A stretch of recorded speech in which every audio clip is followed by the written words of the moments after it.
tudo bem com vocês? Espero que estejam maravilhosamente bem. E estamos aqui hoje trazendo uma videoaula sobre um dos mais polêmicos assuntos da geopolítica contemporânea, que é a relação entre Estados Unidos e México, né? Cujo título da nossa aula é O Muro de Discórdias. Bom, para a gente contextualizar um pouco mais esse assunto, a primeira coisa a ser considerada é que a relação entre México e Estados Unidos, ao longo de boa parte da história, ela alterna-se, eu diria, entre o amor e o ódio, né? Visto que tanto os Estados Unidos dependem muito do México, como o México também depende muito dos Estados Unidos. Existe uma expressão no espanhol mexicano, tá? Que diz que, entre aspas, lejos de Dios, pero acerca de Estados Unidos. Ou seja, o México muitas vezes tem aquela expressão, longe de Deus, mas próximo dos Estados Unidos, né? Tamanha é a relação de proximidade entre os dois países, né? Tamanha é a relação de dependência econômica, dependência, eu diria até mesmo que política, né? Das decisões políticas que são estabelecidas nos Estados Unidos. Bom, recentemente, México e Estados Unidos vem tendo aqui um agravamento, um maior tensionamento, né, em suas relações bilaterais. Sobretudo após as eleições do atual presidente Donald Trump, tá, que teve como uma de suas plataformas eleitorais a continuidade, olha o termo que eu estou usando, hein? A continuidade e não o início de obras de um muro físico, uma barreira física separando Estados Unidos de México, certo? Ou os Estados Unidos do México.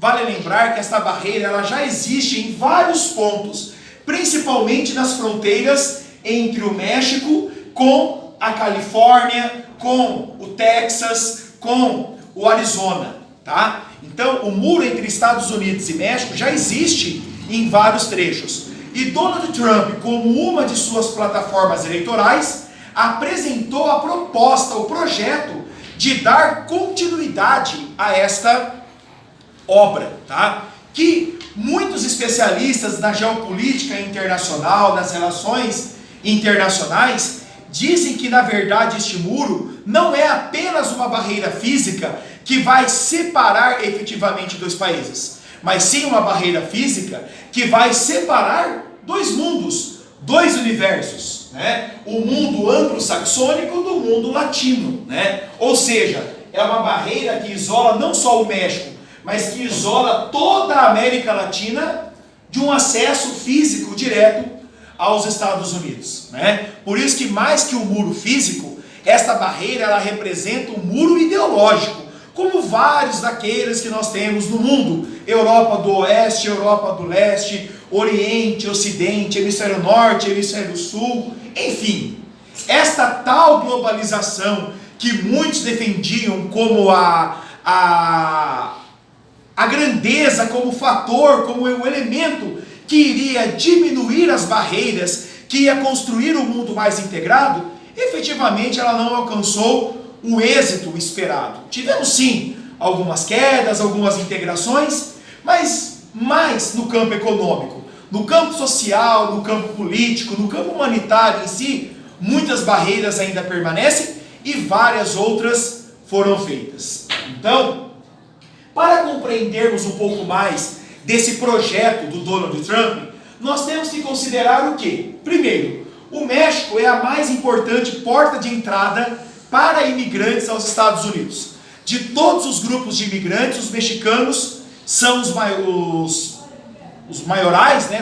São os grupos que formam a maioria dos imigrantes que entram nos Estados Unidos, tanto imigrantes lícitos quanto imigrantes ilícitos. E esses imigrantes buscam nos Estados Unidos uma nova perspectiva de vida, trabalho, moradia, renda, educação, saúde, enfim, tá? E por um bom tempo esses imigrantes foram desejados dentro dos Estados Unidos, principalmente para as ocupações dos trabalhos braçais, aqueles de maior demanda física, que o estadunidense não queria mais fazer. E o mexicano, além de se sujeitar a esse trabalho, também se sujeitava a uma condição salarial inferior, certo? Porém, ao longo aí das últimas décadas, tá, foi crescendo, principalmente aí da década de 90 e anos 2000, foi crescendo o descontentamento do estadunidense, principalmente de um estadunidense mais extremista, mais radical, que passou a compreender o mexicano não como um agente contribuinte na diversidade cultural, na ampliação da oferta de mão de obra, mas sim como um peso social, como um peso econômico, como um indivíduo que traz muito mais desabonos do que contribuições positivas. E diante desse cenário de crescente descontentamento com a presença de mexicanos, com a presença de latinos, com a presença de imigrantes em geral, foi que Donald Trump, atual presidente dos Estados Unidos, apoiou sua plataforma eleitoral, né, com o dizer America Great Again, ou seja, a América grande novamente, né? Vamos trazer as indústrias, o emprego que migrou dos Estados Unidos para o México, novamente para a América, novamente para os Estados Unidos. E ainda Trump considerou os dois aspectos, que o México é o grande encaminhador de armas ilícitas e principalmente de drogas para os Estados Unidos, certo? Então, Donald Trump, juntamente com os seus eleitores, acreditam que a construção de uma barreira física vai limitar, vai dificultar o quê? A entrada de armas, a entrada de drogas, a entrada de imigrantes clandestinos nos Estados Unidos, certo? E Trump diz que a conta desse muro os mexicanos iam pagar. Só que este pagar a conta pode ser entendido de duas formas.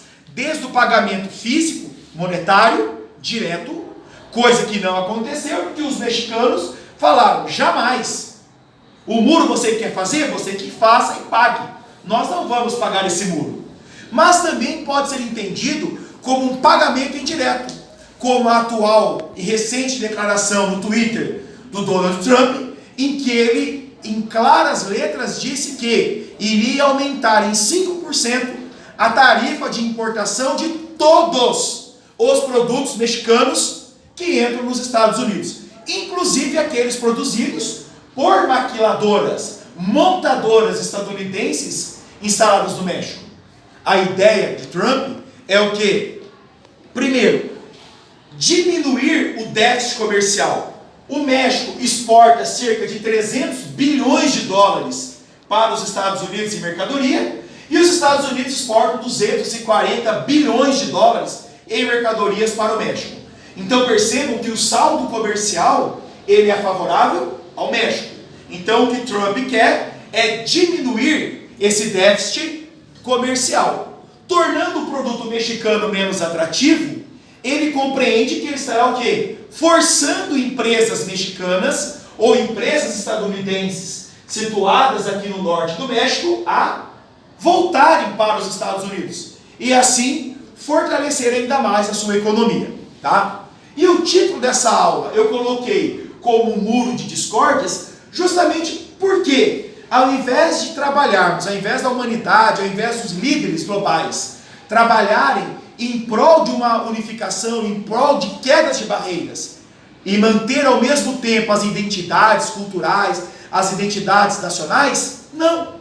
Ao invés de construirmos uma cultura macro, né, pautada no respeito, pautada no humanismo, pautada na promoção e na diminuição das desigualdades, estamos, na verdade, construindo barreiras que separam pessoas, que separam culturas, que separam economias e remam na antítese, remam na contramão do que um dia foi desenhado como globalização. Tudo bem? Então espero que tenham entendido esses pontos principais. Este é um assunto super atual, tá? Que corresponde muito da geopolítica contemporânea entre Estados Unidos e México.